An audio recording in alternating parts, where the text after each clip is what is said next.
Allez, bonjour à toutes et à tous. Qui sera le prochain maire de Lyon? Une vaste question évidemment, qui trouve sa réponse dans environ un mois et demi, les 15 et 22 mars prochains, les élections municipales.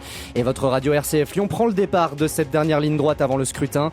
Chaque lundi jusqu'au premier tour en direct et dans nos studios, chaque candidat déclaré à Lyon en long format 17 minutes pour que chacun, vienne vous présenter leur projet, leur ambition, leur vision pour Lyon. Et ça démarre dès aujourd'hui avec un homme qui a connu le poste pendant un an, ancien adjoint à la culture, puis premier adjoint de Gérard Collomb, déjà candidat au dernier scrutin en 2020, qualifié au second tour.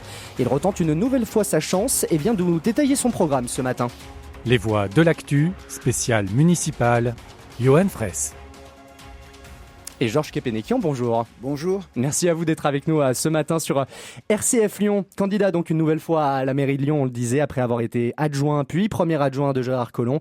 Maire également pendant un an, on aura sûrement l'occasion d'y revenir quand Gérard Collomb avait été nommé à l'époque au ministère de l'Intérieur, c'était en 2017.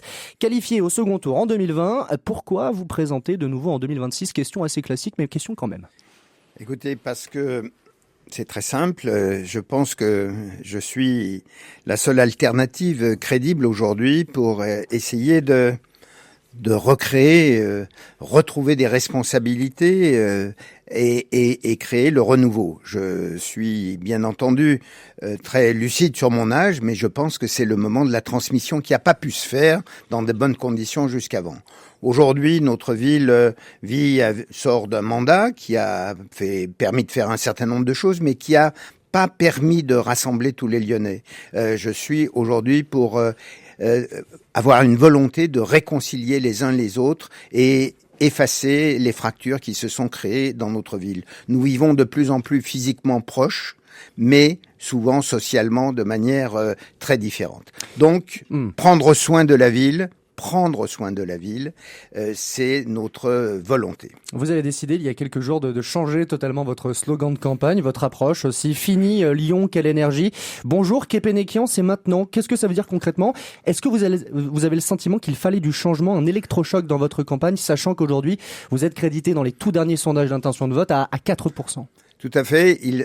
La question, je pense qu'on est toujours sur Lyon, quelle énergie. Vous savez, ça fait plus de 18 mois que nous avons lancé cette campagne avec ma candidature, avec la volonté de rassembler, de fédérer. Et les hommes et les femmes qui m'ont rejoint, je ne leur ai pas demandé une carte d'identité politique. C'était sortir, moi qui ai été un homme engagé de parti, c'était de considérer qu'aujourd'hui, les partis ne remplissent plus leur rôle. Donc, toujours l'énergie de Lyon. Le maire n'est pas celui qui fait, et contrairement à ce qu'on dit, c'est celui qui permet. Et il s'appuie sur les énergies de cette ville. C'est ça le pari que nous faisons. Et comme la campagne devient beaucoup plus une campagne d'image, contrairement à ce qu'on pourrait penser, les projets, les programmes, vous voyez bien qu'on est parti dans c'est open bar, on est dans une course à l'échalote, c'est qui construira et investira le maximum. J'ai été aux responsabilités, je sais ce que c'est qu'un budget de la ville et je ne m'engagerai jamais à faire de fausses promesses. Vous répétez depuis le début de la campagne que vous voulez être l'alternative au duel annoncé aujourd'hui entre Grégory Doucet, le maire sortant, et Jean-Michel Aulas notamment, un peu comme un sage qui viendrait à apaiser une campagne sous tension. Vous avez le sentiment que c'est la bonne image à avoir, celle d'un sage aujourd'hui pour aller diriger Lyon demain? En tout cas, les gens les Lyonnais et les Lyonnaises que je rencontre sont très éclatés. Il y a des gens le pire, c'est ceux qui disent je ne voterai plus jamais, je ne fais confiance ni aux uns ni aux autres, et vous êtes dans le grand sac de l'abstention, qui est quand même un risque. Vous avez quelques extrémistes et puis des hommes et des femmes qui attendent que la ville soit agréable, prospective et qu'elle tourne à nouveau vers l'attractivité, le rayonnement. Et je pense que nous avons choisi de faire plutôt du soft que du hard.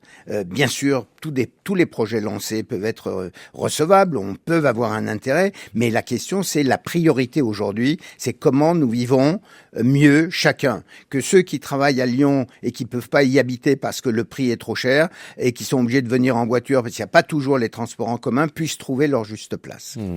L'héritage de Gérard Collomb plane sur la campagne. Certains s'en réclament depuis notamment le début de cette campagne électorale. Vous l'avez connu de très près, Gérard Collomb, en tant qu'adjoint à la culture, puis premier adjoint ensuite successeur à la mairie de Lyon. En tout cas, vous aviez pris sa place à ce moment-là. Votre regard sur cette mémoire aussi qui plane au-dessus du scrutin, comment est-ce que vous l'utilisez peut-être vous aussi cet héritage ? Je ne me considère pas, je n'ai pas la prétention d'être un héritier. Franchement, j'ai trop de respect pour ce que j'ai pu faire pendant, vous savez, Gérard Collomb, c'est 40 ans de compagnonnage. Donc, quelle que soit la fin qui a été un peu compliquée. Donc, je pense qu'il faut être très osé pour prétendre à l'héritage de Gérard Collomb. Au demeurant, les temps ont changé. Bien malin qui pourrait dire ce que ferait Gérard Collomb aujourd'hui. Donc oui, comme tous les maires, il y a eu une succession de maires. Aucun maire, jusqu'à récemment, ne déconstruisait ce que son prédécesseur avait fait. On s'inscrit dans la suite. L'écologie a commencé, il faut bien le reconnaître, dans les transformations de la ville sous Gérard Collomb. Très bien. Les pistes cyclables, personne va... En tout cas, moi, je ne les démontrerai pas et nous nous inscrirons en modifiant un certain nombre d'adaptations qui sont nécessaires aujourd'hui. Quel regard vous portez aujourd'hui sur la ville ? On va rentrer un petit peu plus dans le vif de votre sujet, de votre programme, de vos intentions et de vos ambitions. Votre regard d'abord sur Lyon, sur le constat général de ce qu'est devenue la ville, notamment depuis le dernier scrutin de 2020. Mais écoutez, la ville a pu avancer. Hein. Le modèle de l'écologie, j'allais dire un peu radical, vertical, où on est là pour appliquer une vision qui est de sauver la planète, a fait passer tous les sujets à travers ce prisme. Or, l'écologie a un volet social majeur, a un volet économique. Nous avons, pour moi, aujourd'hui, si la ville ne se remet pas à produire pour pouvoir et protéger et partager, qui sont pour moi 3 axes fondamentaux, eh bien, nous n'avancerons pas. Donc, relancer fondamentalement l'économie, relancer l'innovation. Lyon est une ville d'innovation de tout temps, et on pourrait le démontrer beaucoup, et en particulier dans les domaines de la santé, mais aussi partager. Lyon a toujours eu cette vocation sociale. On est ici à RCF. Je rappelle que Rerum Novarum en 1891 de mémoire est une doctrine sociale et qui est inspirée beaucoup de ce qui s'est passé à Lyon. Donc tout ça fait partie des racines de notre ville et c'est bien les 3 choses qu'il faut faire. Et si nous avons conscience que le climat est devenu un problème, eh bien la cause sociale et l'écologie pour ceux qui sont le plus loin au niveau des revenus, eh bien, nous avons besoin de faire rattraper tout le monde. Rentrons également un peu plus dans le détail également de vos mesures, en tout cas même dans son esprit. Vous incarnez une candidature de centre-gauche face à un maire écologiste sortant, mais aussi une autre candidature de gauche, celle de Nathalie Perrin-Gilbert, ou encore un peu plus à gauche, celle d'Anaïs Belloissa-Chérifi avec la France Insoumise. Vous avez un espace politique là-dedans ? Écoutez, vous voyez, je vais me méfier des qualificatifs.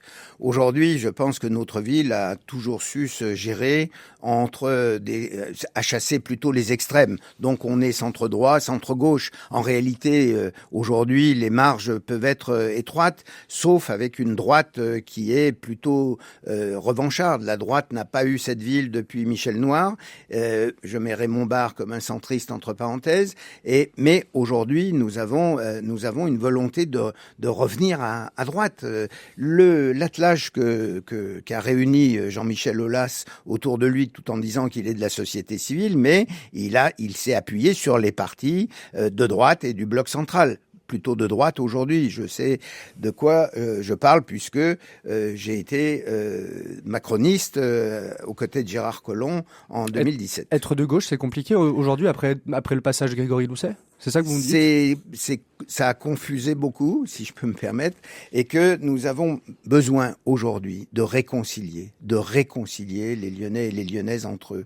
C'est personne, aujourd'hui les problèmes sont complexes. Personne ne peut avoir ni à gauche ni à droite une unique solution qui satisferait tout le monde. Nous avons besoin de recréer le débat, nous avons besoin de relancer une vraie démocratie locale. Nos concitoyens attendent de plus en plus du politique, qu'on leur redonne du pouvoir d'agir, qu'on crée les situations où ils puissent pas participer dans des réunions de participation un peu biseautées, mais pouvoir vraiment aller. C'est un de nos thèmes, c'est qu'une fois par an, nous puissions réunir 100 Lyonnais tirés au sort et que le thème soit choisi par eux, pas par le politique.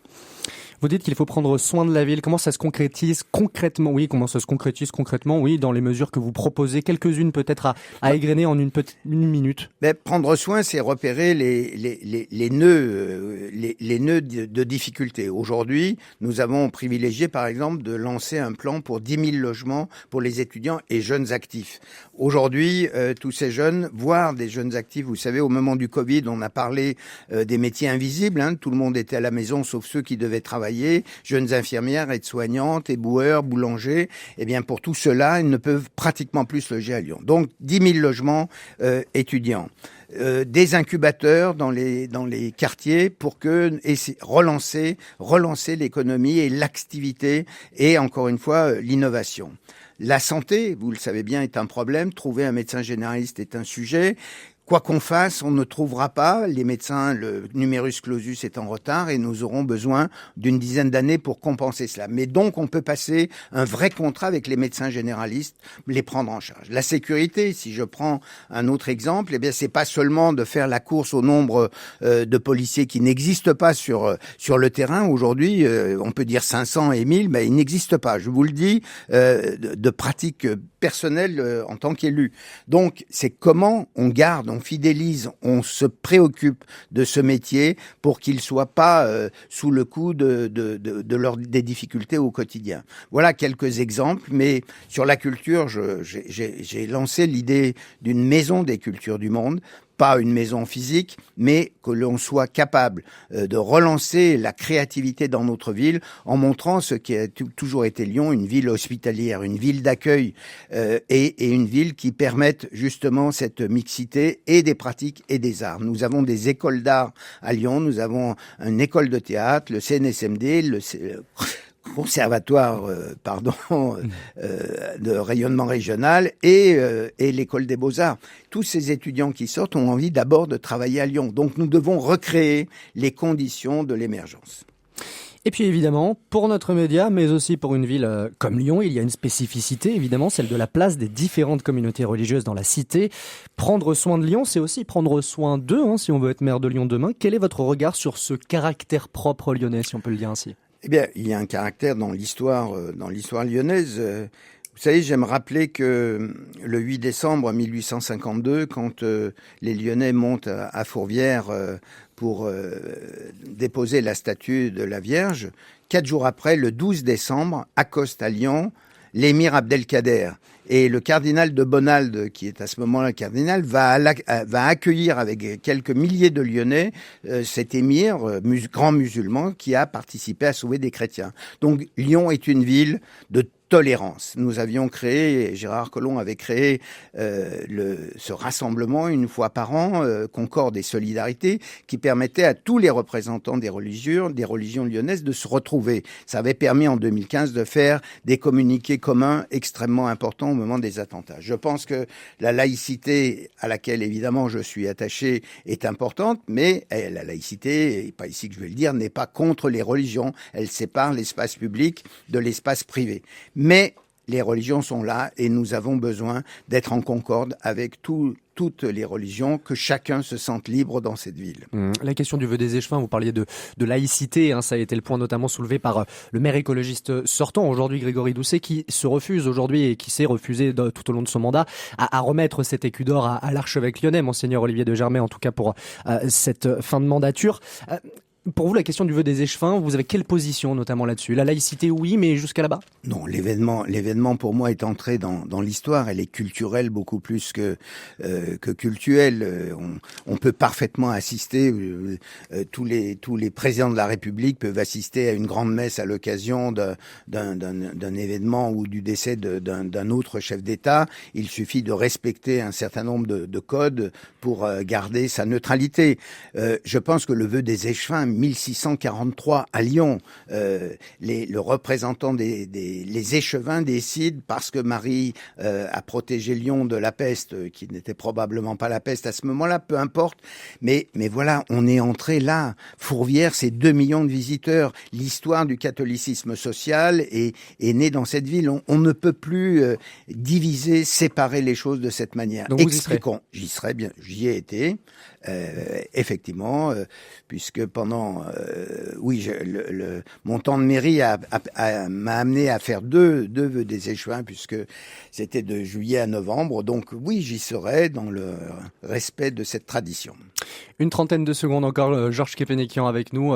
En une trentaine de secondes, une carte blanche, un message à faire passer aux Lyonnaises et aux Lyonnais à l'horizon de ce 15 mars, notamment premier tour. Moi, je fais un appel à tous ceux qui se sentent orphelins du compromis, de la nuance. Lyon est une ville de confluence et une ville de convergence où on essaye de ne pas s'opposer, mais d'écouter. Je pense que mon message aujourd'hui, c'est reprenons confiance pour que Lyon retrouve tout son brillant et toute son attractivité et son rayonnement.